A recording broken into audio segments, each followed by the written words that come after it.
Hey everybody, this is Ryan Hoerger for the Chronicle. I'm here with Nick Martin inside the depths of Lucas Oil Stadium in Indianapolis. We're going to get you all set up for Monday night's big game between Duke and Wisconsin for the national championship game, 9:18 p.m. scheduled tip. Now Nick, before we get in too much into this matchup, let's take a look back and look at how these teams got here. Duke faced Michigan State for the second time this season in Saturday night's first semifinal, dispatched the Spartans with relative ease, 81-61 in the final there. After the first media timeout, Duke outscored Michigan State 30-11 the rest of the way in the first half to build a double-digit halftime lead. And from there, they really coasted. Jahlil Okafor, Justice Winslow got involved in the paint. They got to the free throw line a ton, and they made their free throws. Duke shot 27 of 37 from the line, and Tyus Jones and Quinn Cook were able to find penetration lanes as well. But Nick, Saturday night wasn't the big story for Duke.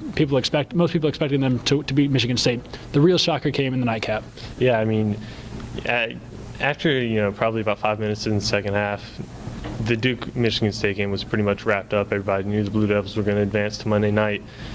The Wisconsin-Kentucky game, not so much. I mean, that was probably one of the best games we've seen all season. The Wildcats entered the game 38-0. They're looking to go undefeated on the season. Wisconsin's been playing, just really gritty basketball these past couple of tournament games, and that's what won them the game. I mean, you're talking about a performance from Frank Kaminsky, 7-11 for 20 points. Sam Decker, who had a dagger three-pointer, down in clutch time for the Badgers. That's what got them the game. I mean, they were able to convert their free throws late in the game. Kentucky goes down, doesn't convert on 3 straight possessions, which is something you never see the Wildcats do.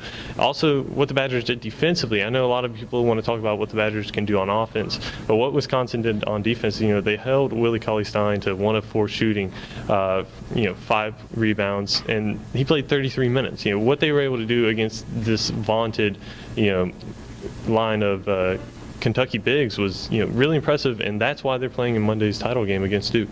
Yeah, definitely. 60-56 was the score of that game. Kentucky was ahead with a few minutes left, and the final was Wisconsin 71, Kentucky 64. So a big late game push for the Badgers. And now looking ahead just to these matchups, this is the second time the Duke and Wisconsin have met this season. The Blue Devils went up to Madison early in December. Nick, you were at that game, and Duke came out with a 10-point victory on the road in a hostile environment.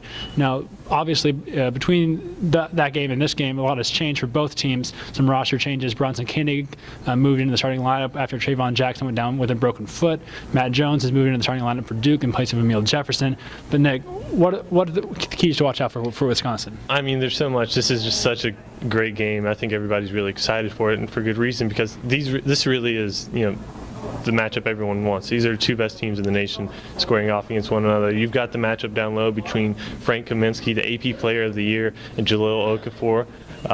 That's the one that everybody's going to talk about. Both of those guys just are coming off 7 of 11 shooting performances in the semifinals, and that's going to have the most eyes on it. But that's not necessarily going to be the biggest matchup in terms of the game's outcome. I mean, you've got Sam Decker, who's been off his rocker this tournament. He's averaging over 20 points and 5 rebounds, and then on the other side, you've got Justice Winslow, who's going for 15 and 9 every night in the tournament. I mean, those guys are that matchup, I think, is going to be the most exciting. You've got 2 guys who have the green light and have had the green light this entire tournament and are making teams pay for it.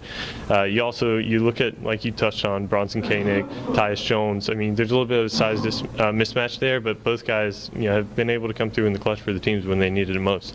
Yeah, definitely. Wisconsin, another key for them is they got 5 guys who are probably going to be bigger than the Blue Devils at most positions. They can post. All 5 of those guys can post up, especially the guards, Trayvon Jackson, Bronson Koenig. If they can get Tyus Jones and Quinn Cook down on the block, they could post a challenge there.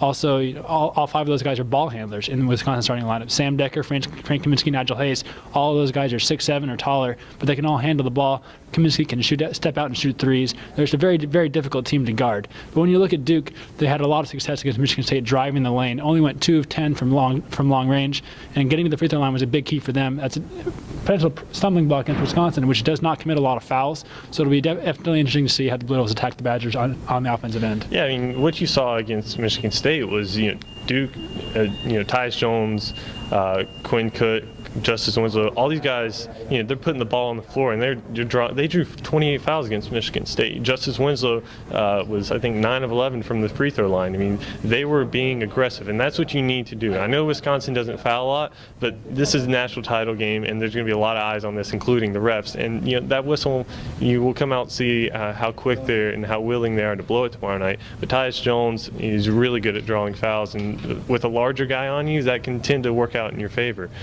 In Bronson Koenig. Now, what the Blue Devils will have to see will happen. They only hit 2 3-pointers last night. They didn't really need them. They won by 20.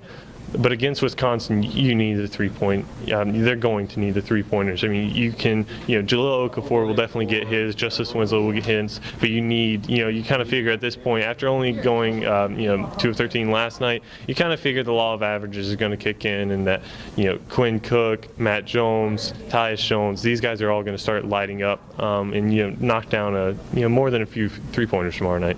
Yeah, definitely. So we don't get the sexy matchup, the Duke-Kentucky matchup that most people wanted to see, but we will get a heck of a basketball game. Duke and Wisconsin, 9:18 p.m. for all the marbles from Indianapolis. At Lucas Oil Stadium, for Nick Martin, I'm Ryan Hoerger. Be sure to keep up with us online at DukeChronicle.com and at Duke Basketball on Twitter for all your pregame, in-game, and post-game coverage. We'll see you guys later.